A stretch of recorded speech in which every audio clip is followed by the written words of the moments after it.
Alors, Monseigneur Gaume et la question des humanités classiques. Monseigneur Gaume sera un prétexte, en quelque sorte, même si c'est le centre de la conférence, et les humanités classiques seront l'axe d'une réflexion sur la notion de culture occidentale et de société chrétienne. Bon, vous me direz, une conférence sur le latin, le grec dans l'enseignement chrétien, mais qu'est-ce que nous en avons à faire? Et je pense que, effectivement, la plupart des jeunes gens, étant absolument indifférents au latin, au grec et à toutes ces questions, sont venus uniquement par gentillesse, ce qui me fait extrêmement plaisir. Et pourtant, au milieu du XIXe siècle, ce fut une disputatio, une dispute, une querelle du type des querelles du jansénisme au XVIIe, XVIIIe siècle, du type de la querelle des anciens et des modernes à la fin du XVIIe siècle, et puis, ou bien de la querelle des bouffons, si vous aimez la musique, entre l'opéra italien qui apparaissait au milieu du XVIIIe siècle et l'opéra classique, une vraie querelle de société qui a divisé l'épiscopat français, le clergé français, et la société des intellectuels. Bon. Le protagoniste de cette querelle, c'est Monseigneur Gaume, qui n'était pas évêque. Monseigneur était un titre honorifique, on verra dans une minute.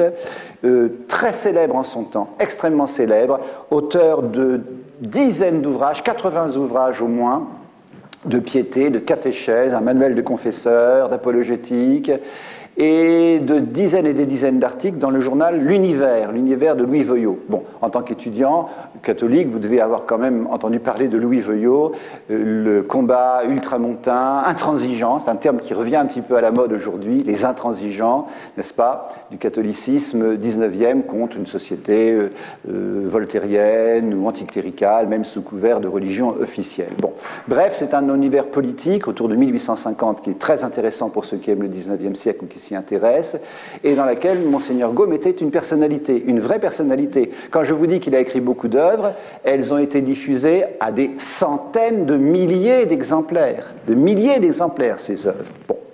Donc que se passe-t-il? Quelques mots, mais vraiment quelques mots sur Monseigneur Gaume. C'est un franc-comtois, né à Besançon, une famille nombreuse, famille classique de réfractaires, n'est-ce pas, contre-révolutionnaires, cursus classique, collège, séminaire, petit séminaire. Il devient ensuite professeur de théologie morale au séminaire, chanoine titulaire de la cathédrale de Nevers, puis vicaire général du diocèse de Nevers. Il s'est passionné pour quantité de questions, y compris l'apostolat auprès des femmes, la catéchisation des femmes, y compris pour la question ouvrière, donc vraiment un esprit très ouvert, extrêmement audacieux, entreprenant, que rien ne laisse indifférent pour le salut des âmes, mais qui va prendre une position très particulière et très étroite, si j'ose dire, au contraire de ces centres d'intérêt, par rapport à la question des humanités. Bon. Et dans cette question des humanités, elle se résume en un mot, n'est-ce pas?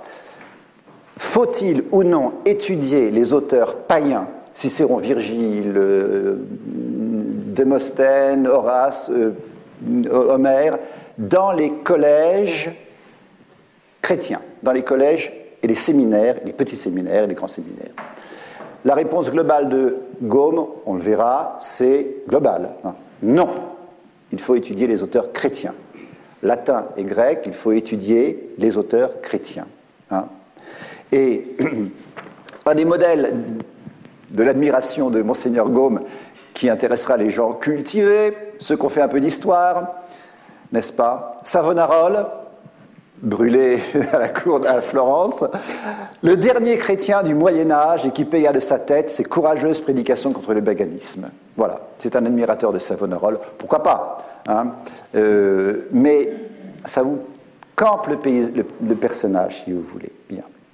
À la fin de sa vie, il va, à la suite, pardonnez-moi, des conflits, des débats, il va se retirer de ses charges et puis, au sein du diocèse de Nevers. Il va se retirer chez les chanoinesses de Saint-Augustin, rue de Sèvres, et puis il va continuer son œuvre et mourir paisiblement en 1879. Mais cet épisode aura marqué la société française et peut-être même la Rome d'une manière irréversible.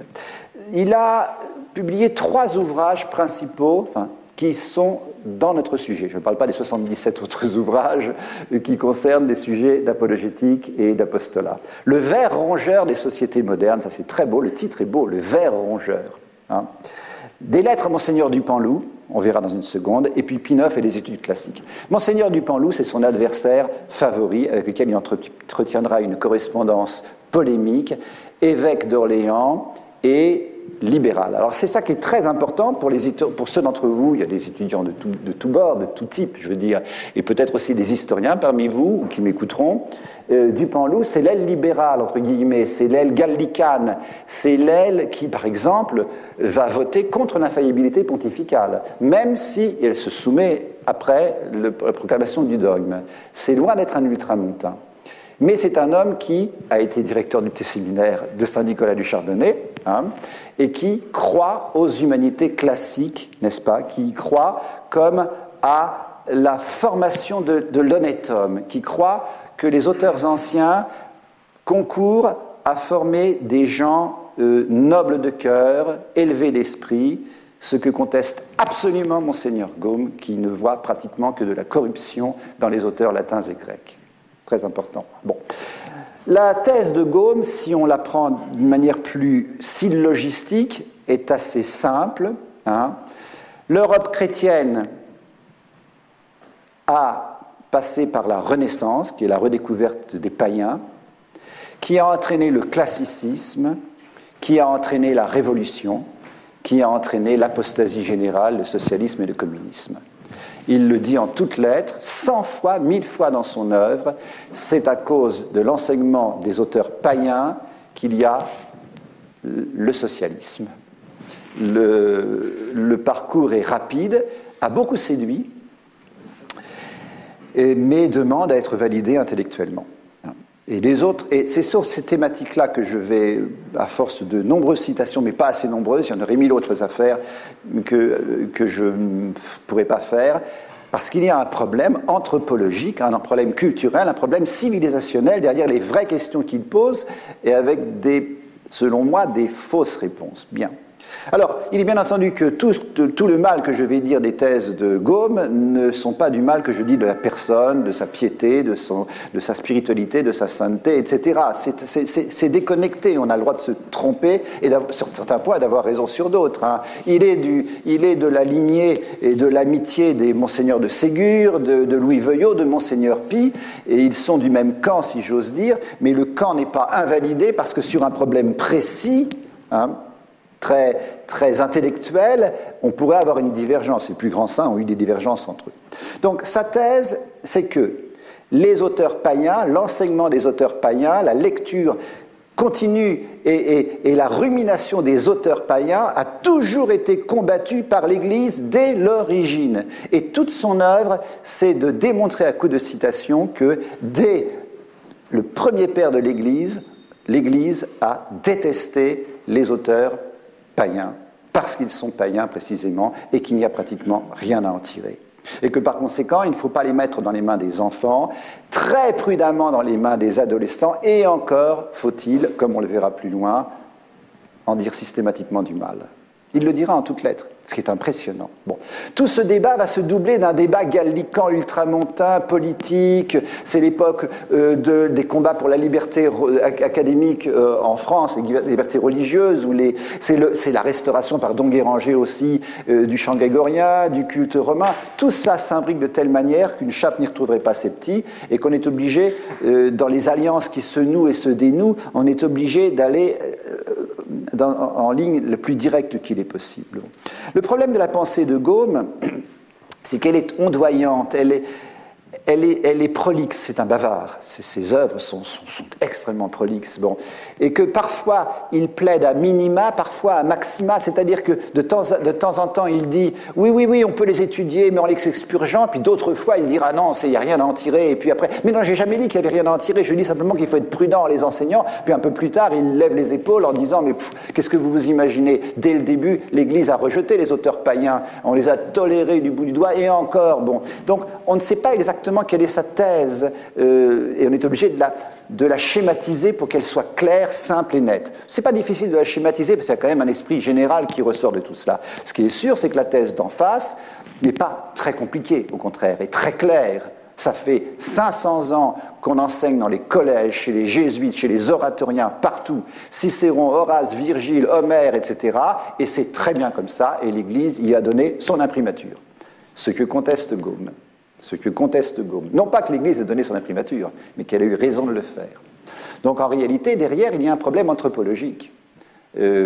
À savoir, est-ce que l'Église, qui est maîtresse de vérité dans les dogmes et dans la morale, peut se tromper sur 500 ou 600 ans sur un habitus culturel? C'est vraiment une question qui nous intéresse, nous, dans le combat que nous menons aujourd'hui, depuis Vatican II, etc.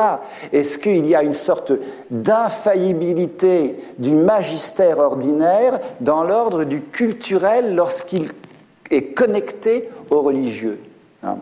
Et c'est un peu ce que pense Dupanloup et toute l'école, entre guillemets, conservatrice, au sens plat du terme. Si c'était si mauvais, l'Église s'en serait aperçue. Et Gaume ne le pense pas. Il pense que l'habitus catholique est erroné depuis le XVe siècle sur toutes les questions culturelles et d'enseignement. Vous voyez? Donc c'est pour ça que je disais à M. de Cacrès, quand il m'a demandé une conférence, que c'est très intéressant, non pas pour l'affaire Gaume elle-même qui a duré 3 ans, mais pour toutes les questions que vous devez vous poser en tant que jeunes intellectuels sur ce qu'est l'appropriation d'une culture par une société qui se voudrait chrétienne ou qui voudrait se rechristianiser, hein. Où place-t-on le curseur de la tradition liturgique? Où place-t-on le curseur de la tradition esthétique, musicale? Où place-t-on le curseur du retour à des mœurs chrétiennes? Et ce n'est pas aussi simple qu'il y semble une fois qu'on est sorti de la pure théorie dogmatique et morale. Bon. Alors, Monseigneur Dupanloup, en 1852, va rameuter, en tant que supérieur de séminaire, il n'est pas du tout content, en tant qu'évêque, il n'est pas du tout content de la position de Gaume, qu'il considère comme fauteuse de, comment dirais-je, comme sapant les bases de toute la culture qu'ils essaient de donner à la jeunesse. Et il va publier une pétition, en quelque sorte, qu'il veut faire signer par tous les évêques de France. 90 évêques de France, à peu près. 45 la signeront avec Dupanloup. Une autre moitié ne la signera pas, et une minorité, quelques 10, 15, 20%, s'opposera réellement à Monseigneur Dupanloup. Donc, en fait, il y a un problème aussi de communion des évêques entre eux. Il n'y a pas encore de commission épiscopale, n'est-ce pas, à Lourdes, mais c'est le début. Vraiment, c'est très intéressant. Il y a eu bien sûr des réunions d'évêques au XVIIe siècle. C'est très intéressant de voir ce conflit. Bon. Alors, Monseigneur Dupanloup, peut-être un tout petit peu hypocritement dit dans ce texte, la déclaration de Dupanloup, n'est-ce pas, mais bien sûr qu'il faut lire les classiques anciens, convenablement choisis, soigneusement expurgés, chrétiennement expliqués. Ce fut la pratique constante de tous les évêques catholiques. Ça, c'est sûrement vrai. Bon. Ensuite, il dit que cette étude ne doit pas être exclusive, n'est-ce pas, et qu'on doit aussi étudier, dans une mesure convenable, n'est-ce pas, les textes des auteurs chrétiens. Ça, c'est peut-être moins sûr. Il faudrait voir la quantité, l'évaluation chez les jésuites, par exemple, la proportion, n'est-ce pas, d'auteurs chrétiens et d'auteurs païens. Bon. Mais ce qui est très intéressant pour nous, c'est, par 2 fois dans cette déclaration, il dit la chose suivante: toute censure que des écrivains ou des journalistes se permettraient de faire des actes épiscopaux serait une usurpation. Et ça, c'est contre Veuillot et le journal L'Univers. Et il reprend dans ce très court texte de 20 lignes: les évêques sont les maîtres de l'enseignement dans leur diocèse, sans que nul écrivain ou journaliste n'ait à cet égard aucun contrôle à exercer. Alors ça, c'est un problème qui nous concerne tous. Parce que dans la résistance, n'est-ce pas, à l'hérésie épiscopale des prêtres post-conciliaires, Madiran a joué un rôle colossal. Ce sont des laïcs, j'en ai parlé déjà, des Pierre de Bray, c'est le Salon Beige, c'est l'Homme Nouveau, c'est la Nef, etc.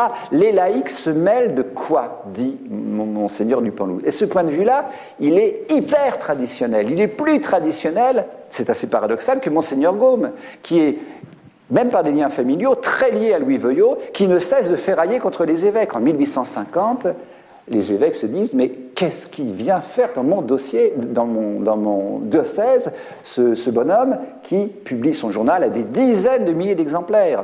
L'univers est extrêmement lu. Ce qui est amusant, c'est que le pape Pie IX, in fine, encouragera les journalistes catholiques à militer pour le bien de l'Église dans leur... Donc voilà encore un problème anthropologique passionnant. La place du laïc militant fût-ce contre les voies épiscopales. Hein. Question qui au XVIIe siècle ne se serait pas posée, il n'y avait pas encore de journaux. Bon. Donc, le débat s'amplifie, mais de manière très violente. On n'imagine pas. L'univers est interdit par Monseigneur Dupanloup dans tous les établissements de son diocèse. Certains évêques vont suspendre à divinis et même excommunier certains de leurs prêtres qui ont pris position de telle ou telle manière. Au Canada, c'est très curieux, j'ai lu beaucoup de documents, le Canada va devenir un centre du gaumisme. On va même avoir l'invention de ce terme, le gaumisme. Et les gaumistes, plus gaumistes que Gaume lui-même, je vous lirai les extraits, sont absolument fanatisés. Donc, c'est vraiment un conflit très court, 3 ans, mais qui va enflammer l'épiscopat mondial. Hein. Alors, le pape Pie IX, dans l'encyclique Inter Multiplices 1853, qui s'adresse à l'épiscopat français, répond, parce qu'il y a eu tellement d'allers-retours. Il y a eu une menace de mise à l'index du livre de Gaume, hein, pour suspicion de jansénisme. Bon. Et puis, comme il a des relations à Rome en tant qu'ultramontain, il fait jouer des gens au Saint-Office, et puis d'autres font jouer, les jésuites font jouer d'autres leviers, de telle manière que c'est un panier de crabes, et le pape Pie IX en a ras-le-bol, pour parler poliment, et il fait une encyclique dans laquelle il n'y a finalement qu'une seule ligne, enfin il n'y a que quelques lignes sur la question des humanités, tout le reste c'est, il remercie les évêques français pour leur zèle apostolique, il a la joie de voir adopter progressivement la liturgie romaine, ça c'est très important pour lui, il invite à rejeter toute forme de division, et puis il soutient les laïcs qui luttent contre les mauvais livres, et il dit, continuez comme vous le faites, n'est-ce pas, à former les jeunes clercs de manière instruite, n'est-ce pas, dans les lettres humaines et les sciences plus graves, surtout les sciences sacrées, qu'ils soient instruits avec tant de vigilance qu'ils puissent, sans être exposés à aucun péril d'erreur, non seulement apprendre l'art de parler avec éloquence, d'écrire élégamment, en étudiant soit les ouvrages des saints-pères, soit les écrivains païens les plus célèbres, expurgés de toute souillure. Voilà ce que dit le pape Pie IX, le bienheureux Pie IX. C'est pas grand-chose, c'est très modéré, c'est très soft, mais on retrouve des thèmes qui sont ceux de la polémique de gaumienne et la polémique même depuis les pères de l'Église, surtout le Moyen-Âge, à savoir écrire élégamment, s'exprimer avec éloquence. Tous les défenseurs des anciens disent, mais ça se trouve chez Cicéron, chez Virgile, chez Isocrate, Démosthène, pas chez les pères. Le pape dit, ça se trouve chez eux, les païens, bien expurgés, ça on est d'accord, tout le monde est d'accord, il faut mettre des éditions Adusum Delphini à l'usage du dauphin entre les mains des enfants, pas d'obscénité, il n'y a pas de débat là-dessus. Bon. Mais l'éloquence et écrire bien, le pape ne s'avance pas trop, alors qu'on sait par ailleurs que lui, Léon XIII, les papes qui suivront, Pie XII, etc., ont une admiration sans borne pour l'éloquence et l'écriture des anciens. Bon. Mais il ne peut pas désavouer un ultramontain comme Gaume qui, en plus, ne dit pas que des sottises. Hein. Le camp de Gaume crie victoire, alors que le texte est quand même très modéré. Monseigneur Joseph Gaume est élevé au titre de Monseigneur en devenant protonotaire apostolique. Il y voit une forme de récompense, et ça l'est sûrement. D'autres pourraient dire que c'est un hocher pour le calmer. Mais le pape Pie IX écrit quand même une petite note, n'est-ce pas, au cardinal Gousset. Nous désirons que l'abbé Gaume s'abstienne des disputes, de sorte que la paix de Dieu qui surpasse toute connaissance préserve son esprit. Ce qui est très très dur finalement. Ce serait Gaume qui crée la dispute et la dissension et non pas Dupanloup. Mais oui, mais Gaume est un batailleur, c'est comme Louis Veuillot.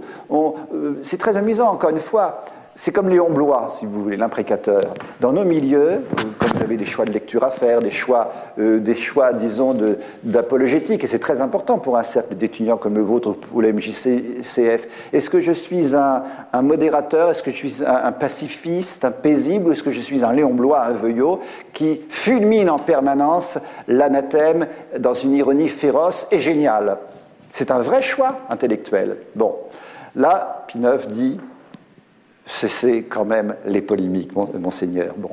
Léon XIII, à la fin du siècle, en 99, reviendra à nouveau dans une encyclique qui s'appelle « Depuis le jour où nous avons été élevés à la chaire pontificale » sur les affaires françaises à nouveau. C'est très franco-français et canadien. Bon.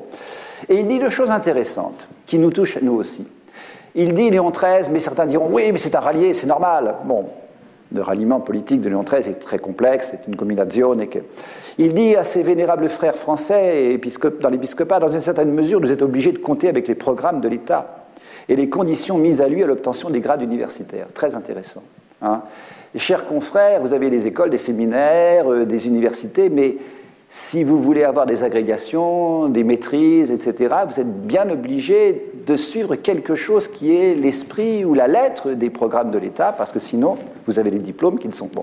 Le problème de l'Institut Saint-Pédis, pour parler très nettement. Il est d'ailleurs d'un intérêt souverain pour maintenir l'influence du clergé sur la société qu'il compte dans ses rangs un grand nombre de prêtres ne le cédant en rien pour la science, dont les grades sont la constatation officielle aux maîtres que l'État forme pour ses lycées et ses universités. C'est-à-dire des prêtres incultes, des prêtres qui ne seraient pas docteurs. Hein. Nous n'en voulons pas parce que... Bon, je schématise et j'ironise parce que je fais un compliment à votre aumônier.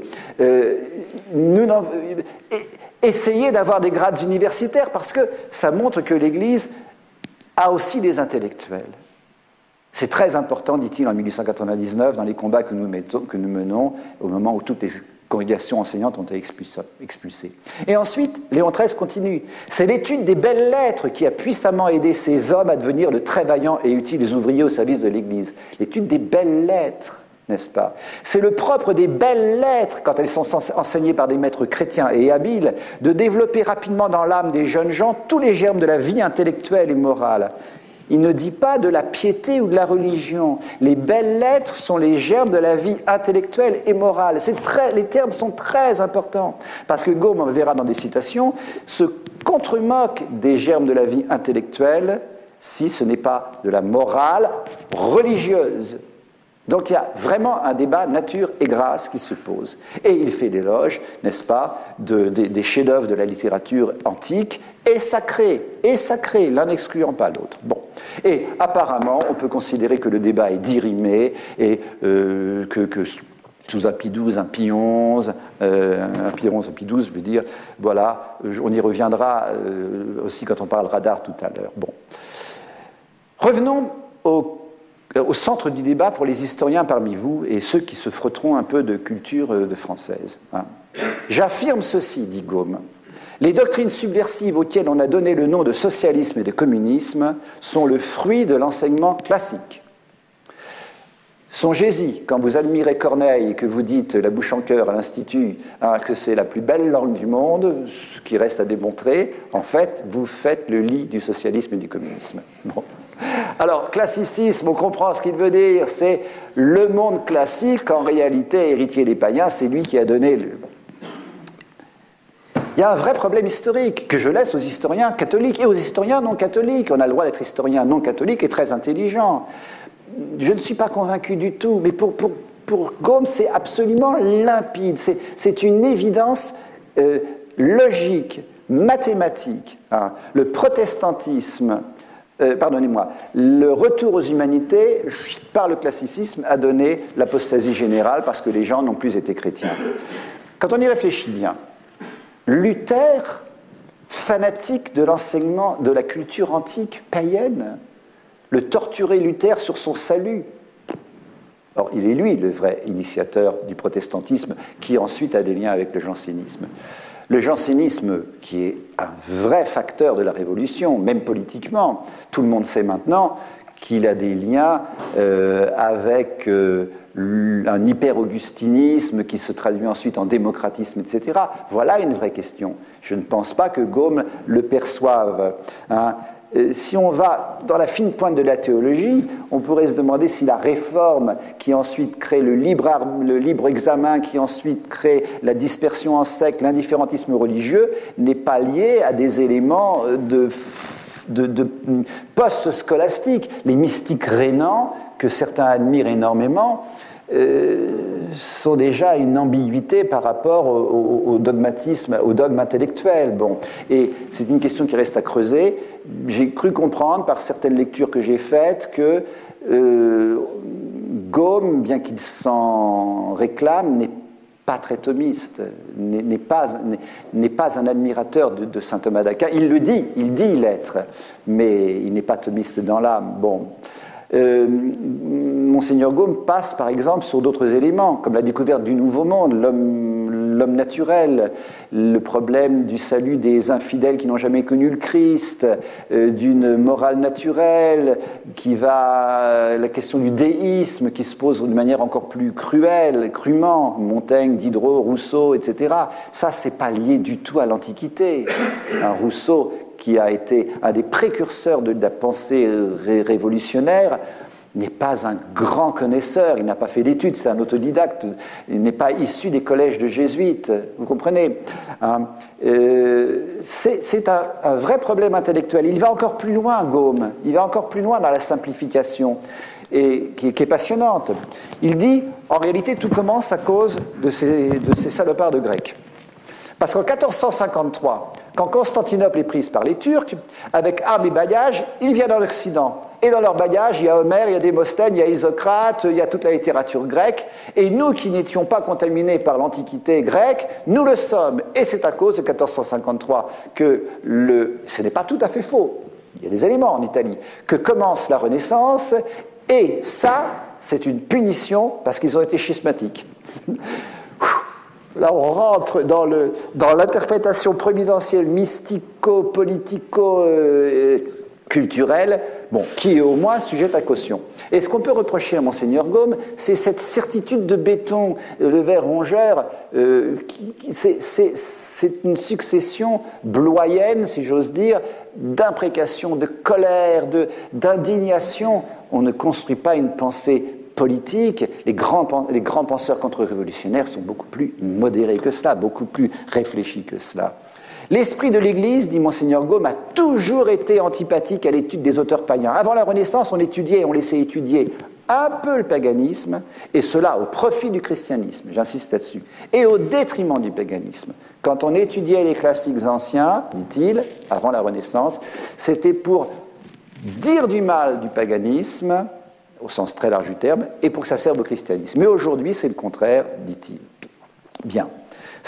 Et il commence par décrire, et je vais faire un bon nombre de citations, il décrit comment dirais-je, et c'est très amusant, vous verrez, il y a des passages qui sont vraiment très cocasses.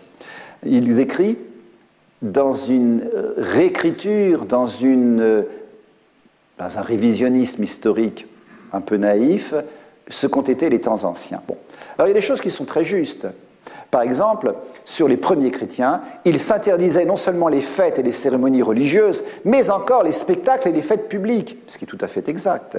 Ils s'abstenaient de paraître à celle de l'empereur ou au repas offert par les païens, ce qui n'est pas faux. Cet éloignement ne finissait pas avec la vie, ils auraient regardé comme un outrage et un sacrilège d'être inhumés dans les mêmes lieux que les adorateurs des idoles, et nous avons toujours aussi des tombes qui sont bénies chrétiennement. Cette antipathie était fondée sur la crainte d'exposer sa foi ou de souiller sa vertu au contact des païens. Mais tout cela est juste. Tout cela est juste. Parce qu'ils étaient jusqu'au cou dans un monde païen, agressif, idolâtre, impudique, et les fêtes et le théâtre, etc. Tout ceci était souvent obscène, souvent immoral, donc c'est tout à fait exact. Mais quel lien avec la lecture de Virgile, Horace, Cicéron, Sénèque, etc. Non, dit Gaume. Le monde païen, dans sa totalité, dans son indivision, était rejeté par les premiers chrétiens. Vous voyez, les raccourcis. extrêmement rapide. Or, rien que cette réflexion de Monseigneur Gaume se heurte déjà à d'autres éléments de l'apologétique chrétienne des 2 premiers siècles. Un Tertullien, un Origène, Minucius Félix, comment dirais-je, cessaient au contraire à dire à leurs contemporains au IIe siècle, 2e, 3e siècle, mais regardez, nous sommes des citoyens romains comme les autres, nous vivons comme les autres, nous avons les mêmes métiers que les autres, nous vous fréquentons, nous ne sommes pas une secte. Et Monseigneur Gaume a l'air de dire leur gloire, c'est d'avoir été une secte coupée de l'Empire romain totalement et en opposition à tout ce qui se faisait. Ah oui, c'est assez maladroit comme apologétique, parce que ça revient à dire que les Romains avaient raison de les crosser comme asociaux et mauvais citoyens. Vous voyez les problématiques. Et cette problématique se pose chez nous aussi. C'est une vraie question. Vous êtes tous, peut-être, vous êtes au courant, enfin, vous savez qu'il y a dans la tentation de restauration de l'Église, il y a cette tentation que je comprends, que j'approuve par certains côtés, que je désapprouve par d'autres côtés, de l'éco-village chrétien, n'est-ce pas, retiré dans un coin perdu où les familles reconstruiront la chrétienté, loin de la grande Babylone qui est Paris, qui est séduisant. Mais est-ce que, comme disait un grand auteur du XXe siècle, je me méfie du levain qui a peur de la pâte? C'est un vrai débat. Or, Monseigneur Gaume est dans cette optique-là. Très amusant le passage suivant, où il décrit l'éducation, l'enseignement au Moyen-Âge, l'enseignement de saint Thomas. On voit comment les choses se passaient avant la Renaissance. Le mobilier des écoles est simple, il consiste en une chaire à estrade et un pupitre pour le maître, moi. Les écoliers sont assis par terre, quelquefois cependant, surtout en hiver, le sol est jonché de paille. Il y a un minimalisme très intéressant. Un maître vient débiter sa leçon devant des jeunes gens pleins de foi. Ce maître qui s'appelle un lecteur est toujours un prêtre ou un religieux. Intéressant ça, toujours un prêtre ou un religieux, dont le nom est Bède, Lanfranc, Alcuin, Albert le Grand, Thomas d'Aquin, Gerson. Il lit en traduisant et en expliquant le précieux manuscrit qu'il vient de dérouler. Tiens, Monseigneur, excusez-moi, mais le codex, il n'y a plus de rouleau au XIIIe siècle. Chaque auditeur assis par terre attrape ce qu'il peut à la hâte sur sa banderole, qui lui tient lieu de dictionnaire, de grammaire et de bibliothèque. Le lecteur se contentait d'expliquer lentement les passages des auteurs que les auditeurs devaient apprendre de mémoire et réciter à la fin de la semaine. Ainsi, les écoliers, les écolâtres, ne lisaient point eux-mêmes les auteurs païens. C'est un peu court comme description de l'enseignement médiéval et ce n'est pas très flatteur pour notre XIIIe siècle. Mais c'est le monde de Gaume et c'est très intéressant parce qu'en fait, il a une image, j'ose même pas dire d'Épinal parce qu'Épinal c'est trop païen, dans la tête du Moyen-Âge. C'est une reconstruction intellectuelle. Hein. Dans les lettres à Monseigneur Gaume, Dupanloup va lui répondre, mais enfin, regardez, hein, au XVIe, XVIIe siècle, Saint Charles Borromée, Saint François de Sales, Saint Ignace, Saint François Xavier, Saint François de Borgia, Saint Philippe Néri, Saint Vincent de Paul, Bossuet ont tous été formés à l'école des classiques. Réponse de Gaume. Ah oui, mais les mauvais fruits, c'est 2 siècles après qu'on les voit. C'est-à-dire qu'au XVIIe siècle, ils ont vécu dans une communion avec les auteurs anciens dont ils étaient nourris, surtout un Saint François de Sales, mais ça ne prouve rien, dit Gaume. Ils peuvent avoir été des saints, on peut avoir fondé des couvents, des œuvres admirables pendant tout le XVIIe siècle, ça ne prouve pas le ver rongeur, le ver est dans le fruit, et va éclore au XIXe siècle dans le socialisme et le communisme. Je n'ai rien contre cette thèse, mais il faut la démontrer. Parce qu'à ce moment-là, la réforme d'Alcuin, n'est-ce pas, la réforme carolingienne, au 8e, 9e siècle, les mauvais fruits, puisqu'ils sont très humanistes, ont dû être produits au 11e, 12e siècle. C'est toujours le problème de savoir quand on voit apparaître les mauvais fruits d'une culture. Mais la question vaut la peine d'être posée. Est-ce que la musique, n'est-ce pas, épouvantablement doucereuse, n'est-ce pas, du 19e siècle que l'on joue sur les orgues de Saint-Nicolas est une erreur ou une légitimité? Ou est-ce qu'il faut revenir au baroque? Ou est-ce qu'il faut jouer Messiaen et du Rufflet? La question elle se pose sans arrêt. Est-ce qu'on a pris de mauvaises habitudes? Saint-Pilice lui-même dit, mais c'est pour ça que je ne me moque pas de Gaume, poser des vraies questions, mais après y raisonner. Saint-Pilice lui-même dit, nous nous y trompons pas, le mauvais goût musical qui envahit toutes les églises d'Europe On dit que c'est le goût des honnêtes gens, et Saint Pie X dit dans son motu proprio, ça ne prouve rien, parce que le goût peut s'user sur des années. Mais là, il ne s'agit pas de goût, il s'agit d'intellect.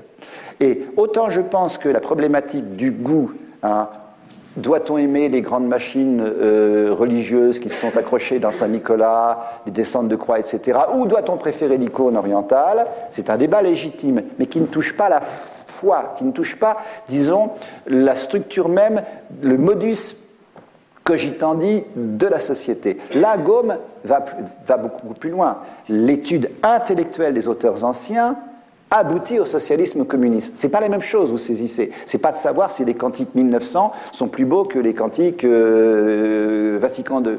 Hein, ce n'est pas du même ordre. Bon. Un abbé du XVIIIe siècle, l'abbé d'Olivet, écrit que pour former un chrétien, il faut aussi lire Cicéron, enfin, pour former un petit chrétien intellectuel, n'est-ce pas? Parce que les vertus de Socrate ne peuvent nous suffire. Commençons par les avoir. Certainement, il faut commencer par avoir les vertus d'un Socrate, et puis, en même temps, on est chrétien, n'est-ce pas? Tout édifice qu'on bâtit sans ce fondement ne sera pas de longue durée. Au lieu que dans l'homme sincère, vertueux, il est rare que la religion perde ses droits. Et plus rare encore qu'après les avoir perdus, et elles ne reviennent pas tôt ou tard à les recouvrer. Voilà. Je passe très vite. Et, en substance, l'abbé d'Olivet, j'ai abrégé, dit, mais on a tout à gagner à lire Cicéron, et Tusculane, ses réflexions morales et philosophiques, parce qu'on voit qu'il y a une loi naturelle. Chez ce païen, on voit qu'il y a une loi naturelle. Et cette loi naturelle nous encourage à respecter la loi naturelle d'une manière surnaturelle, vertu surnaturelle. Monseigneur Gaume feint de ne pas confondre. Et il dit, ce langage est plus qu'étrange, car il suppose que la morale de Cicéron est nécessaire à la morale de l'Évangile. Mais non. Bon, monsieur d'Olivet n'a pas dit ça. Il n'a pas dit que la morale de Cicéron est nécessaire à la morale de l'Évangile. Il dit que pédagogiquement, il est utile pour un enfant de voir que la morale naturelle est déjà chez Cicéron et que l'Évangile ne fait rien d'autre que d'y ajouter la grâce. Bon, donc tout est biaisé, tout est faussé, tout est de ce type-là. Alors on arrive à des choses très amusantes. Monseigneur Gaume, sa thèse et ses défenseurs par un chrétien en 1865, n'est-ce pas? Donc c'est pas Gaume qui parle, c'est un gomiste. Monseigneur Gaume fait voir que les prétendus grands hommes de l'Antiquité qui, sans en accepter le divin Platon et l'immaculé Cicéron, peuvent tous être désignés par ce mot d'un père de l'Église, animalia gloriae et voluptatis. Il nous révèle les ignominies de ces grands modèles de perfection humaine. Il nous fait voir que tous leurs mouvements, au lieu de tendre vers le haut, tendent vers ce qu'il y a de plus bas, qu'au lieu de s'élever comme l'aigle, ils rampent comme la chenille, qu'au lieu de se nourrir comme l'abeille du sucre parfumé des fleurs, comme la mouche stercoraire, la mouche à merde, pardonnez-moi, ils s'abattent sur l'ordure. Pas une violation de la plus sainte des lois devant laquelle il recule, pas une souillure qu'il s'épargne. Quand vous lisez Cicéron, César, Horace, Virgile, vous êtes une mouche à Voilà ce que dit un soutien de Gaume. Et un autre soutien de Gaume, disant, en parlant de l'encyclique du pape Pie IX, n'est-ce pas, quand le pape Pie IX, dit-il, dit qu'il faut mettre dans la main des élèves des auteurs anciens purifiés de toute souillure, si ces derniers mots étaient bien compris, les livres païens seraient réduits à une très simple expression. Donc, il a été dépassé par son école qui considère que non seulement il n'y a rien à tirer de positif des auteurs anciens, mais que leur lecture, c'est vivre d'ordure. D'ordure, hein, je répète, stercoraire, d'ordure. Bon. Voici maintenant un texte de Monseigneur Gaume, qui, vous voyez, je n'ai pas trompé Henri de Cacrès, je crois, j'ai dit que j'aborderais des quantités de sujets d'anthropologie religieuse ou morale, mais de manière indirecte pour des jeunes gens intelligents. Monseigneur Gaume est tellement soucieux de la pureté de cœur de ses enfants qu'il prend des exemples.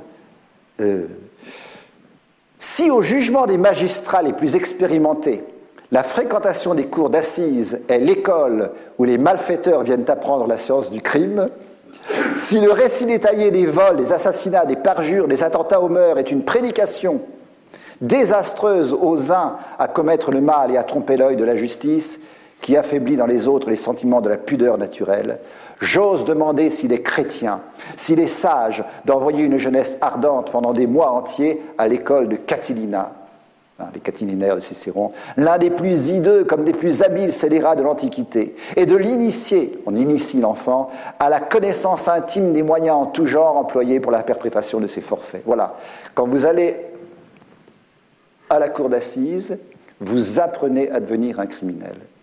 Monseigneur, là on rentre dans un problème psychologique, enfin de relation au mal. Et il va continuer. C'est très important. L'histoire de Catilina n'est pas autre chose que l'histoire des conspirateurs, des clubs et des sociétés secrètes de l'époque romaine et de la nôtre, la maçonnerie, etc. Mais c'est de l'histoire. Étudier l'histoire des crimes.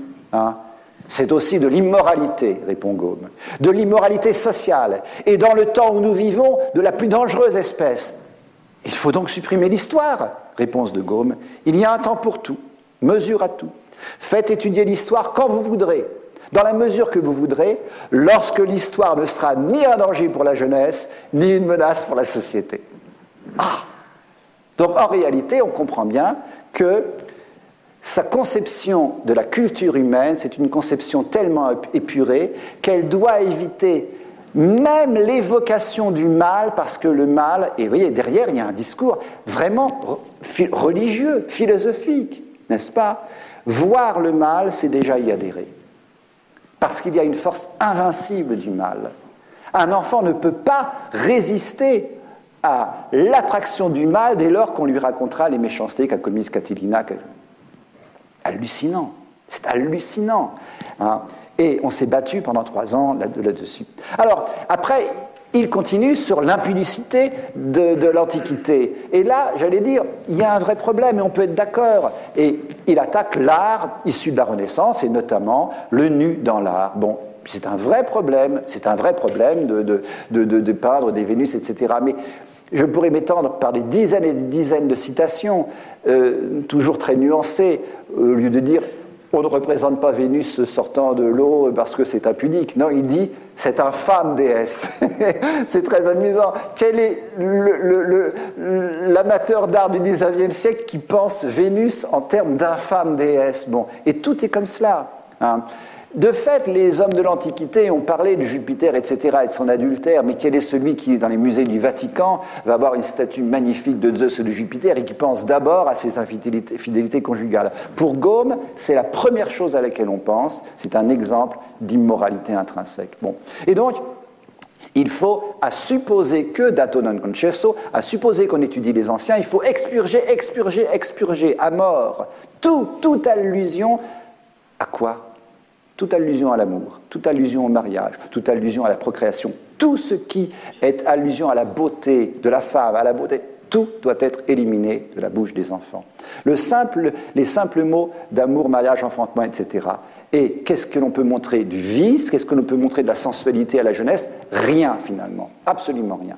C'est un monde, c'est un monde virtuel. Être chrétien, c'est vivre dans un monde coupé des réalités corporelles, même non pécamineuses, parce qu'elles pourraient l'être et qu'elles le seront sûrement, étant donné que l'enfant les verra dans leur beauté. Et il a été accusé, justement par le général, par les jésuites, etc., d'être un ennemi de la beauté, tout simplement.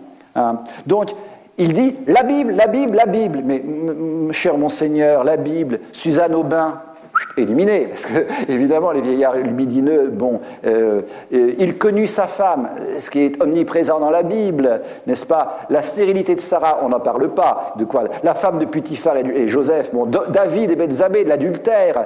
Donc, en fait, on expurge la Bible. Il dit la Bible à tout bout de champ, mais la Bible, une page sur 2 n'est pas lisible. Donc, on fait lire une histoire sainte qui a été complètement... Mais l'Évangile...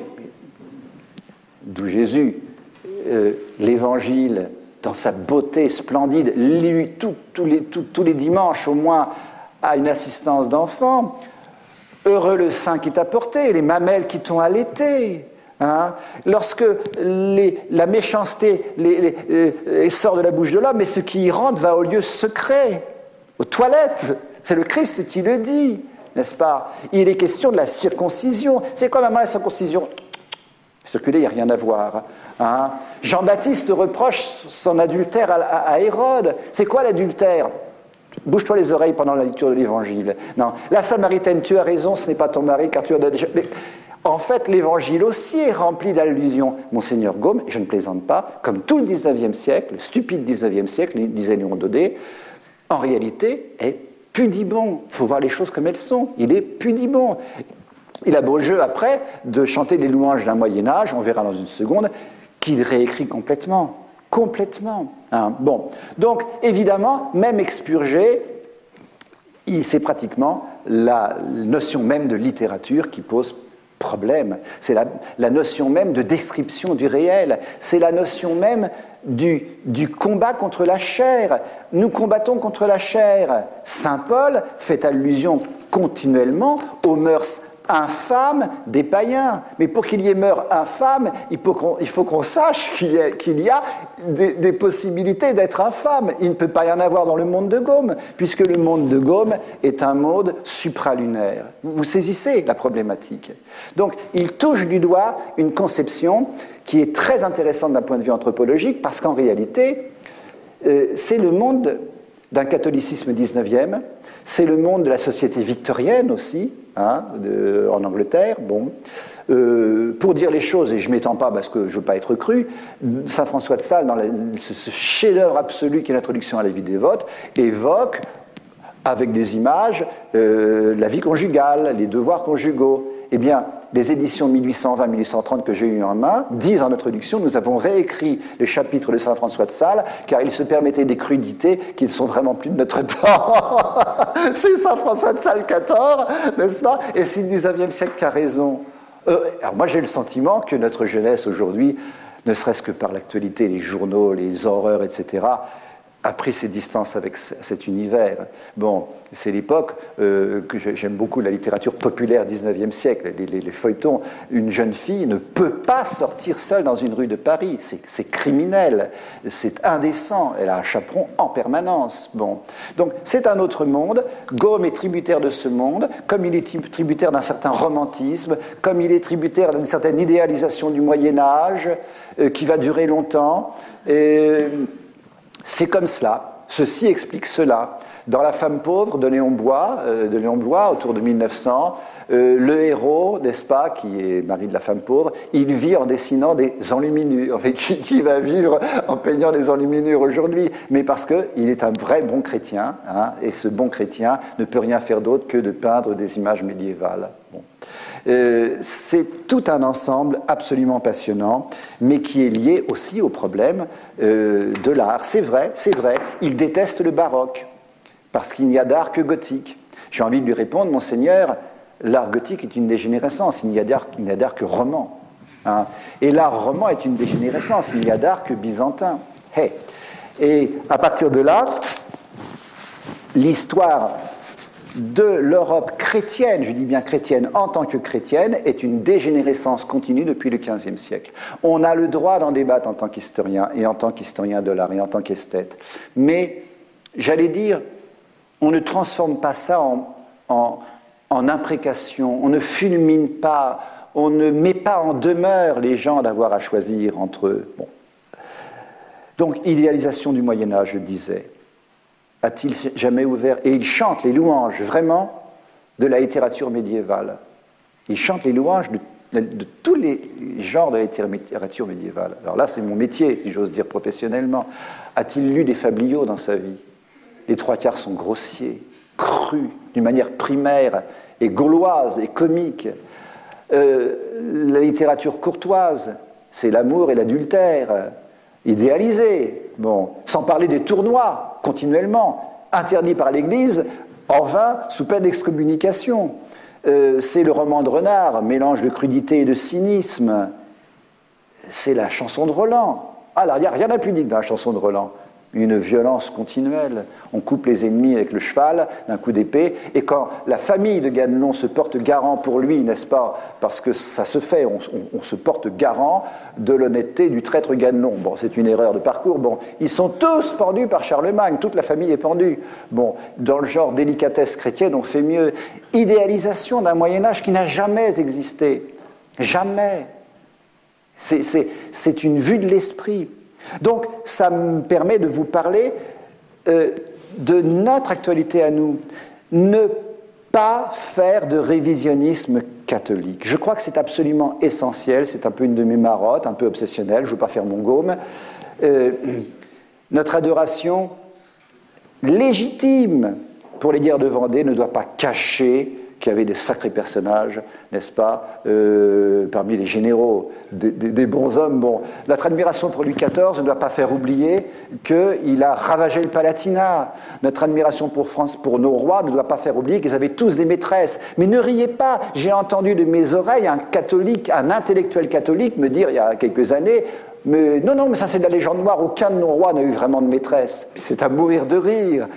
C'est l'exception, un Louis XIII, un Louis XVI, enfin, et Saint-Louis, bien sûr. Pourquoi refaire l'histoire? Pourquoi refaire l'histoire?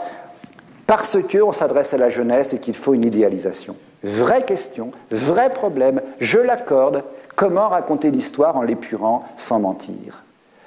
Gaume préfère jeter le bébé avec l'eau du bain. Les Romains et les Grecs étaient tous des canailles, par conséquent, on n'en parle pas. Alors, on arrive au vif, au centre du sujet, et là je tiendrai la route, je crois. Bon, alors est-il vrai que l'Église a toujours rejeté les anciens? Monseigneur Gaume, malheureusement, est aussi ignorant de l'histoire antique qui a été étudiée par tous les chercheurs modernes, par les Maroux, par les Henri-Irénée Maroux, par tout le monde, par les Gilson. Mais non, les anciens ont été imités, admirés et ensuite digérés par les pères de l'Église. Même quand les pères de l'Église pestaient contre eux, et c'est là que ça demande un esprit univoque, non univoque, plurivoque. Il prend au pied de la lettre le nombre incalculable de citations, où des pères de l'Église disent poison que la lecture des anciens, danger que la lecture de Virgile, obscénité que la lecture d'Ovide. Oui, mais ils en étaient nourris, et ils s'en nourrissaient. Même Saint Jérôme, à qui le Christ reproche d'être plus cicéronien que chrétien, n'empêche que c'est parce qu'il est cicéronien qu'il est Saint Jérôme, et qu'il écrit admirablement. C'est cette plurivocité du regard que les gens très proches de l'Antiquité ont porté sur elle. Gaume est incapable de la comprendre. Et plus on s'éloigne de l'Antiquité, plus les choses se décantent, plus le danger s'éloigne, plus les personnages, les infidélités de Jupiter, n'est-ce pas, que saint Augustin dénonce parce que ce sont des mauvais exemples, mais ça n'a plus aucune espèce d'importance aux yeux d'un écolâtre du XIIIe siècle. Comment voulez-vous que l'exemple de Jupiter soit un danger pour la fidélité conjugale au XIIe siècle? Bon, et tout est comme cela. Ce qui fait qu'en réalité, par décantation, par digestion, nous avons assimilé, grâce au travail des pères, l'Antiquité romaine. Et pourquoi? On le verra à la fin, n'est-ce pas? Parce qu'il n'y a plus de danger. Et c'est pour cela que la Renaissance du IXe siècle, n'est-ce pas, 8e, 9e siècle, avec Alcuin, redécouvre sans cesse, une redécouverte permanente, les textes des anciens, et admire leur style, et admire leur profondeur, et admire leur réflexion morale, et admire leur sens de l'honneur, et admire leur patriotisme, et admire leurs phrases, etc. Ce que se refuse à voir Monseigneur Gaume. Une moniale du Xe siècle, qui s'appelle Rosvita, assez connue en latin vivant, écrit des comédies à la manière de Terence. Des comédies chrétiennes, la brave moniale. Et elle dit quand même, je préfère que mes moniales lisent mes comédies que celles de Terence. Bon, mais elle imite Terence pour produire des comédies chrétiennes. À Cluny, n'est-ce pas, on a des exemples innombrables de bons moines qui écrivent des milliers d'hexamètres dactyliques, alors que Monseigneur Gaume dit, mais c'est fini la vieille poésie antique, les longueurs, les quantités, les dactyles, les spondés. Maintenant, l'Église a inventé, mais c'est pas l'Église, c'est qu'on a perdu les quantités, donc on est réduit à l'accent tonique, écrit ces hymnes uniquement avec une rythmique, une prosodie, n'est-ce pas, fondée sur l'accent. Mais c'est parfaitement vrai. Mais il en fait une gloire à l'Église, en quelque sorte. Donc, interdit, n'est-ce pas, d'étudier la poésie classique. et etc. On a maintenant, au 19e, 20e siècle, on a beaucoup travaillé, on a les catalogues de manuscrits, on a les catalogues de livres des bibliothèques monastiques, on les a, on les possède. On voit qu'il y a de très nombreux titres de l'Antiquité gréco-romaine. On voit que les auteurs les plus lus au Moyen-Âge, par exemple, c'est Salluste, dont il déteste justement la lecture du Catilina, qui a été copié en milliers d'exemplaires par les moines. Cicéron, Horace, on en fait une lecture morale, on en fait une lecture allégorique, on en fait une lecture pré-christique. Il n'importe, ils sont lus. Ils sont lus. Hein. Suggère le grand personnage religieux du XIe siècle, n'est-ce pas? Guillaume de Saint-Denis dit dans la vie de Suger, au XIe siècle, Suger, à cause de sa mémoire tenace, il ne pouvait oublier les poèmes anciens, au point qu'il nous récitait de mémoire des vingtaines, parfois des trentaines de vers d'Horace, qui contenaient quelque chose d'utile. Qui contenaient quelque chose d'utile, c'est vrai. Au XIe siècle, des personnalités monastiques comme Suger connaissent des dizaines de vers d'Horace. Bon. Monseigneur Gaume nous raconte des faridondaines parce qu'il ne veut pas d'un Moyen-Âge réel, il veut d'un Moyen-Âge idéalisé. Alors, continuons rapidement sur quelques citations. Il y en a une qui est stupéfiante et, pardonnez-moi, vous la trouverez d'une cruauté terrible. Hein. Radicalisme. Aucun théâtre. Bossuet l'a précédé. Aucun théâtre. Attaque contre les jésuites. Toute forme de théâtre est morale ou pas morale, divertissement ou autre. Le trapélie, la fameuse trapélie, n'est-ce pas, de saint Thomas d'Aquin, est interdite, c'est un péché en soi. Or, la jeunesse est formée au théâtre, il n'a pas de mots assez durs pour Corneille et ses sujets antiques. Et il raconte une anecdote désopilante, ce brave monseigneur Gaume. Un jeune homme vit sa fiancée sur une scène de théâtre, jouer admirablement un rôle quelconque. Il rompit immédiatement ses fiançailles. Parce que si elle est capable de dissimuler ainsi, de jouer un autre personnage sur scène, comment pourra-t-elle être fidèle dans le mariage? Vous voyez, je n'invente pas le radicalisme de monseigneur Gaume. En fait, c'est le problème de la légitimité d'une culture profane. Il le dit et redit 100 fois, au Moyen-Âge, tout est chrétien. Tout, on éternue, c'est chrétien.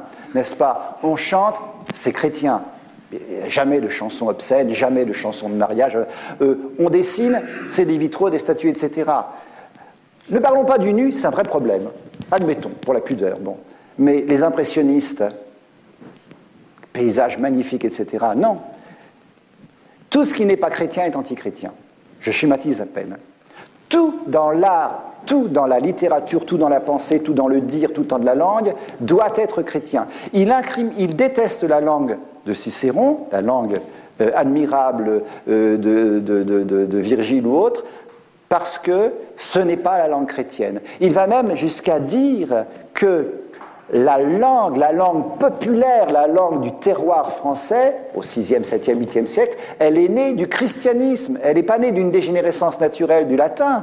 Bon, elle est née du christianisme, c'est une langue chrétienne. Et c'est parce que c'est une langue chrétienne que c'est elle, avant tout, qu'on doit cultiver. Et par conséquent, cette langue est intrinsèquement supérieure à la langue romaine. Et il va même jusqu'à dire, regardez, sujet, verbe, complément, voilà le génie de la langue ecclésiastique, hein, alors que la langue de Cicéron est incompréhensible. Même d'un point de vue linguistique, il est,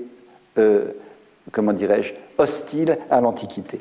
Alors, moi, je dis, à terme, la pensée d'un monseigneur Gaume, à terme, c'est celle d'un taliban chrétien. Vous allez me dire, non, vous exagérez. J'exagère. Citation du Ver Rongeur. Chez les Mahométans, la loi du prophète accompagnée de quelques commentaires est le livre unique.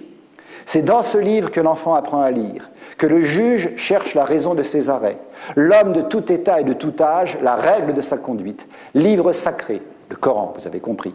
Lorsque les enfants sont parvenus à en connaître un chapitre, c'est un événement, on le célèbre par une fête publique. Placé sur un riche brancard environné de flambeaux, le livre national est porté en triomphe dans les rues, suivi des enfants et des maîtres, salué avec respect par les parents et par la population tout entière. La joie est au cœur de la société, dont cette manifestation annonce la perpétuité de l'esprit qui l'anime. Après l'étude de chaque chapitre du Coran, la fête recommence. Or, pour les nations chrétiennes, l'Évangile est tout. Il est leur vie intellectuelle, morale, domestique, civile, politique, littéraire, artistique, scientifique. Cette dernière phrase est terrifiante. L'Évangile est tout. Intellectuel, moral, domestique, civil, politique, littéraire, artistique, scientifique. Qu'est-ce que vous voulez répondre à cela? Non, c'est un taliban chrétien. Hein? Donc, on enseignera, puisqu'il le faut, on n'a pas le choix, il y a une tradition, il y a des grades académiques à poursuivre, on enseignera bien sûr les auteurs anciens soigneusement expurgés, mais, et là c'est un vrai problème pédagogique qui se pose concrètement si un jour vous voulez fonder une école chrétienne, en disant constamment du mal des auteurs qu'on enseigne aux enfants. N'est-ce pas? Il faut avoir soin de faire remarquer l'imperfection de leur sagesse, de leur force, de leur prudence, de leur tempérance, de leurs intentions et de leurs sentiments, en comparant toutes ces choses aux enseignements de la foi. Donc ça veut dire, à chaque fois que vous avez un beau passage de Virgile, comme c'est beau maîtresse, comme c'est beau ma sœur, c'est pas beau du tout, c'est très laid et très méchant. Bon, mais faut bien l'enseigner. Et donc, on arrive à un problème qui s'est posé pour le salut des infidèles, qui est un vrai problème, et c'est un des reproches qu'on a fait aux gaumistes plus qu'à Gaume. En fait, dans la nature déchue, non sauvée par la grâce, tout est péché. C'est une question qui a été condamnée par Rome, moult fois. L'idée que chez les païens, tout est péché, même quand c'est droit. Et Monseigneur Gaume y revient assez souvent. Il estime que tout ce que dit de grand, de beau, de noble Sénèque, c'est admirable. Seneca saepe noster, dit Tertullien. C'est admirable, Sénèque. On peut le lire les larmes aux yeux. Et le Socrate de Xénophon, c'est admirable. Et moi, je l'ai commencé en 4e, à l'âge où Gaume, n'est-ce pas, où Gaume met en garde déjà. Eh bien, non, c'est une illusion. En fait, ce sont des péchés, parce que, dit-il, les actes nobles que les anciens cherchent à faire et à comment dirais-je, dont ils cherchent à faire l'apologie, c'est par orgueil qu'ils le font, jamais par sincérité, n'est-ce pas? Par recherche de la gloire, ou pour des raisons encore plus sombres. Donc, on arrive à ceci, que tout est à rejeter. Alors, mais le XIIIe siècle, le Moyen-Âge, et alors là, ça va faire sauter, bondir Monsieur l'abbé, n'est-ce pas, le thomiste qui est Monsieur l'abbé. Il y a quand même, peut-être, saint Thomas d'Aquin, les scolastiques, et Aristote. Aristote, il a quand même enseigné. Aristote, il a quand même lu Aristote et il l'a cité 5000 fois, je crois, Philosophus. Hein. Eh bien, voici ce que nous dit à un moment au détour d'une phrase, et je m'accorde encore 5 minutes, voilà, 5 minutes, ça va. Hein. Il fait l'apologie dans un passage du thomisme. À peine la science divine établie sur un fondement inébranlable, la foi chrétienne du Moyen-Âge, la philosophie fut constituée d'une manière non moins solide, aristotélicienne pour la forme, mais chrétienne dans son objet. Il n'a rien compris à saint Thomas. Elle n'est pas aristotélicienne pour la forme, la philosophie scolastique. Elle est aristotélicienne parce qu'Aristote dit le vrai dans l'ordre de la nature. Et souvent il y revient, en réalité, c'est un habit, c'est un habillage. L'amour des anciens, même quand il est patent au XIIe, XIIIe siècle, Cicéron est cité 200 fois par saint Thomas d'Aquin, de même Sénèque, etc. Oui, mais c'est une manière de dire, c'est une concession formelle, ça ne correspond pas à une reconnaissance, et ça c'est très important, de ce que les anciens ont pu atteindre par la nature, par la raison. Et il cite Lamennais. Lamennais, condamner, enfin l'amener dont la doctrine est globalement hérétique, n'est-ce pas? C'est extraordinaire. Écoutez cette phrase, n'est-ce pas? Enfin, je passe très vite parce que je n'ai pas le temps. Platon déploie les ressources de son génie pour rendre le sceptre au spiritualisme. Aristote, son disciple, arrache le sceptre spirituel de Platon et fait régner l'empirisme. L'empirisme d'Aristote, qui, légué aux péripatéticiens, ne tarde pas à se rapprocher du matérialisme. Épicure l'y fait entrer à pleine voile. Disciple des successeurs d'Aristote, Épicure tire la dernière conséquence pratique de la philosophie du maître de Stagire. Son système, c'est l'immoralité, le plaisir et le souverain bien. Donc Aristote est responsable de l'immoralité par une filiation philosophique qui est la même que celle de la Renaissance qui donne le communisme. On se demande presque comment il y a pu avoir débat, n'est-ce pas? Qu'est-ce que le paganisme? C'est le naturalisme en fait de vertu. Des vertus inspirées par des vues humaines, par le désir de se faire un nom, par l'humeur, par le caractère, par le tempérament. Des vertus sans la grâce sanctifiante qui seule peut les rendre utiles à la fin éternelle de l'homme. Ce qui est vrai. Il n'y a pas de salut sans la foi. Mais ce sont des vertus réelles. Ce sont des vraies vertus. La morale d'Aristote est la morale, mais sanctifiée par la grâce. Monseigneur Gaume y est imperméable. Donc, vous comprenez, il me reste une page, Henri. Vous comprenez, la problématique est infiniment plus profonde et grave qu'on pourrait le croire. La question n'est pas celle de savoir si on expurge ou si on enseigne les anciens, n'est-ce pas, pour les enfants, avec prudence. Non.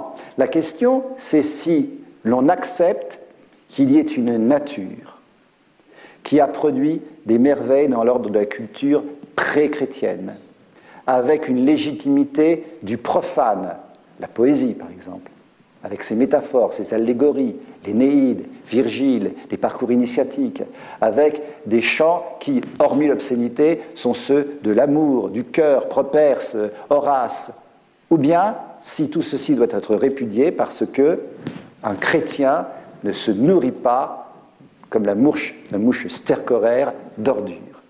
Et pour Monseigneur Gaume, il n'y a pas de photographie, n'est-ce pas? Simplement, il y met les formes parce qu'il navigue entre deux eaux. Alors, évidemment, le terme qui revient le plus fréquemment dans ses accusations, c'est naturalisme, et auquel il oppose surnaturalisme. Et là, je le fais cum grano salis.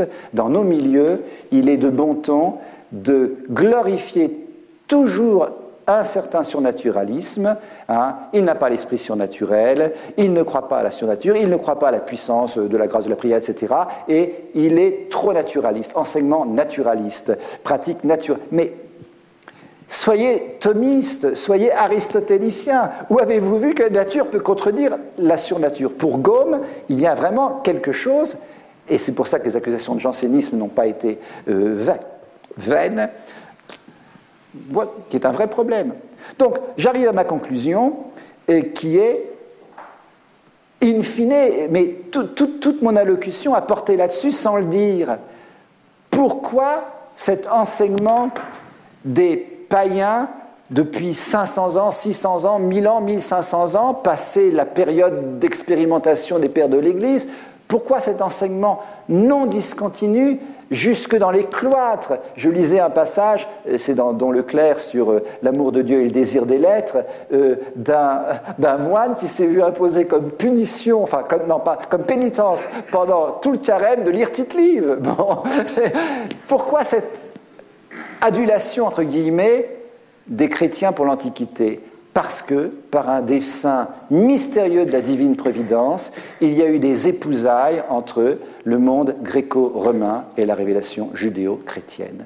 C'est comme ça, c'est un fait. Nulle société n'a connu cela. Notre Seigneur a choisi de naître dans l'Empire romain.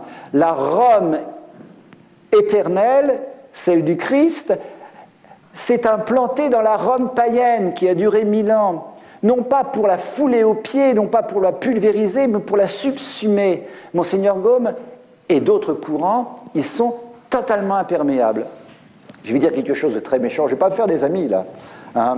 Monseigneur Gaume est réédité, est très réédité, et sans doute des ouvrages de valeur spirituelle, je ne sais pas. Il est réédité par les plus intransigeants des intransigeants dans la tradition, par les maisons d'édition les plus radicalement opposées à toute forme d'humanisme. Bon, c'est très curieux, c'est très intéressant. Il a des descendants en quelque sorte. Et ce mystère de la transfiguration, de la métamorphosis de l'Antiquité gréco-romaine en culture chrétienne, consubstantielle, indissociable, enlever l'héritage gréco-romain de la culture chrétienne, ce n'est plus la chrétienté. Il y aura la foi peut-être, mais il n'y aura plus la chrétienté. Hein? Ça serait l'objet d'une totalement autre conférence, d'où l'importance essentielle pour des jeunes gens comme vous. Revenez à vos auteurs latins, revenez à votre grec si vous ne l'avez jamais étudié, et mettez-y vos enfants. N'y voyez pas un luxe de bourgeois, n'y voyez pas je ne sais quoi, n'est-ce pas, de superfétatoire. C'est notre ADN, c'est l'ADN dont n'ont pas bénéficié des grandes civilisations comme la Chine, des grandes civilisations même comme l'Inde ou autres, enfin, qui ont eu des Maharajas, qui ont créé des palais, qui ont eu mais ils n'ont pas eu cette symbiose extraordinaire de notre culture, parce que, par les voies de la divine providence, les anciens ont tout abordé, ont tout réfléchi.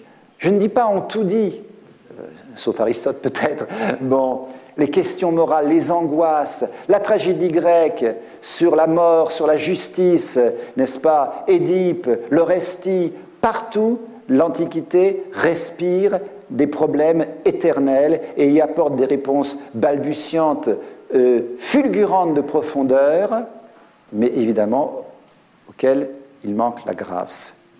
Et les pères et l'Église, en ajoutant la grâce, ont admiré les précurseurs qu'ont été les anciens. Monseigneur Gaume se refuse à le voir, et certains aujourd'hui se refusent à le voir, et refusent à voir les racines chrétiennes de l'Europe, comme les chrétiens pouvaient à l'époque refuser de voir les racines païennes de ce christianisme incarné.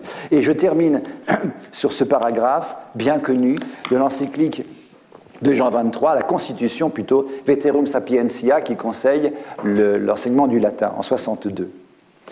La sagesse des anciens, ça en 62, juste avant le concile, ça c'est la tradition de l'Église, c'est la tradition paisible, non gomienne, non gomiste de l'Église.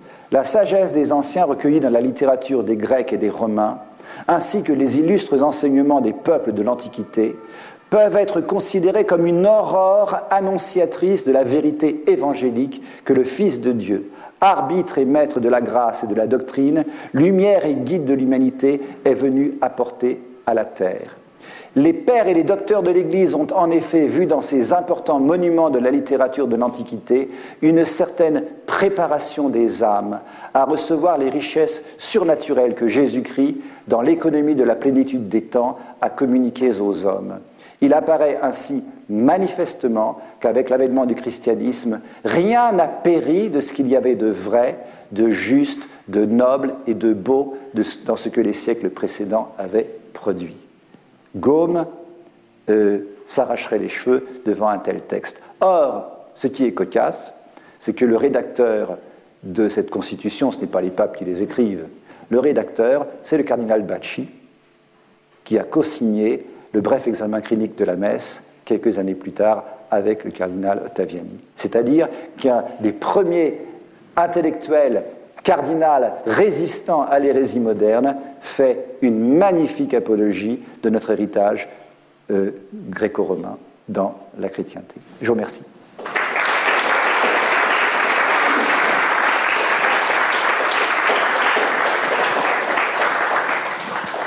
Quelques questions ? Oui, jeune homme. Tout au début, la Bible était censurée. Non, enfin, la Bible a toujours été lue avec prudence, pour les raisons que j'ai dites. J'ai ironisé, mais on lit avec prudence. Le Cantique des Cantiques, chez les Juifs, a eu beaucoup de mal à rentrer dans le canon, pas seulement chez les chrétiens, à cause de ces métaphores amoureuses, sensuelles, si vous voulez. C'est comme ça, c'est un fait. L'histoire de Sodome et Gomorrhe, les filles de Lot, etc., c'est pas à mettre entre toutes les mains. Bon, mais j'allais dire, c'est la simplicité des enfants de Dieu que de ne pas se voiler la face devant les turpitudes humaines, Et la puissance de l'Éternel est bien au-dessus de tout cela. Donc, le terme censurer ne convient pas. Censurer, ça voudrait dire que l'on a coupé des passages de la Bible. Or, justement, on n'a rien coupé et elle est à lire à mesure de la sagesse, de l'âge adulte, de l'adolescent, de l'enfant, oui. C'est normal, c'est prudentiel. Ce n'est pas philosophique, c'est prudentiel. Chez Gaume, c'est philosophique. De même qu'effectivement, mais il ne faut pas... Regardez, par exemple, saint Augustin se reproche d'avoir pleuré à la mort de Didon. Alors, j'ai oublié de dire ça, c'est très intéressant. Toutes nos bonnes religieuses enseignent Virgile sans état d'âme. C'est admirable, Virgile. Comment peut-on ne pas avoir Virgile? Et le Dante fait de Virgile son guide dans l'autre monde. Bon, ce qu'il n'aurait pas fait s'il n'y avait pas une admiration inconditionnelle. Virgile et Ovide. Ovide, c'est très curieux. Ovide est un des plus lus par les hommes du Moyen-Âge, y compris par les clercs. Et on y voit des modèles de morale et de vertu. Et oui, c'est très curieux, leur prisme n'est pas le nôtre.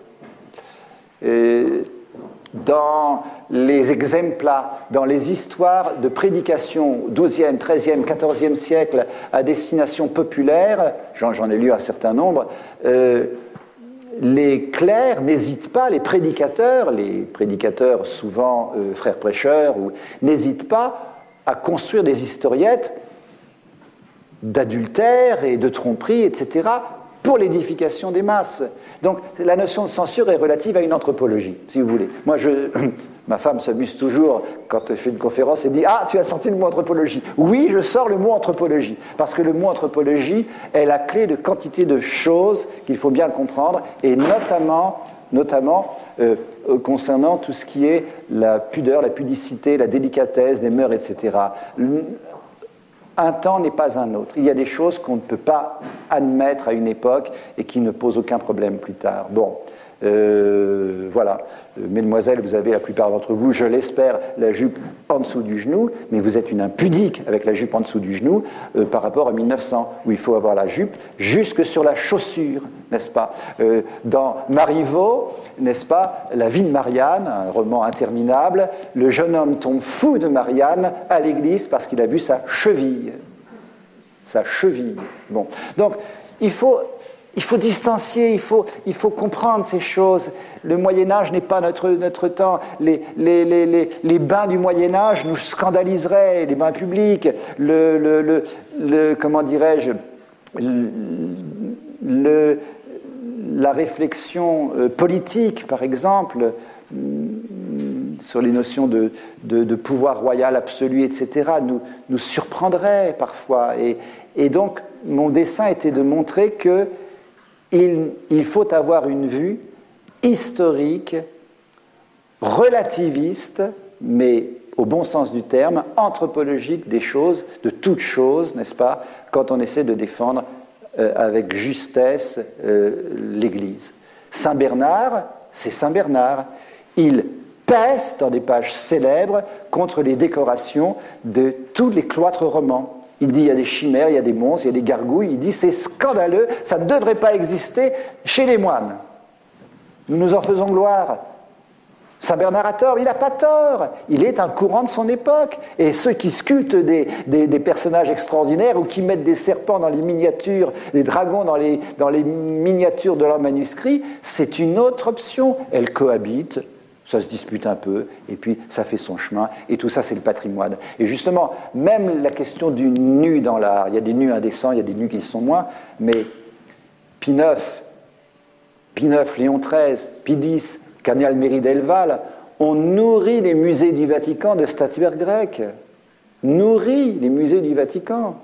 Pendant un temps, on a mis des culottes repeintes au jugement dernier, contre lequel peste Monseigneur Gaume, puis après on les a enlevées en disant « il faut être sérieux ». Bon, et il déteste Michel-Ange en disant que c'est l'indécence personnifiée. On peut en discuter, mais on ne refait pas. Vous voyez ce que je veux dire? On ne refait pas la chrétienté. C'est un patrimoine, et quand on commence à dire, n'est-ce pas, je vous prends juste le petit doigt, en fait on vous prend le bras, et on devient ce que j'appelle un taliban. Voilà. C'était l'esprit de ma conférence.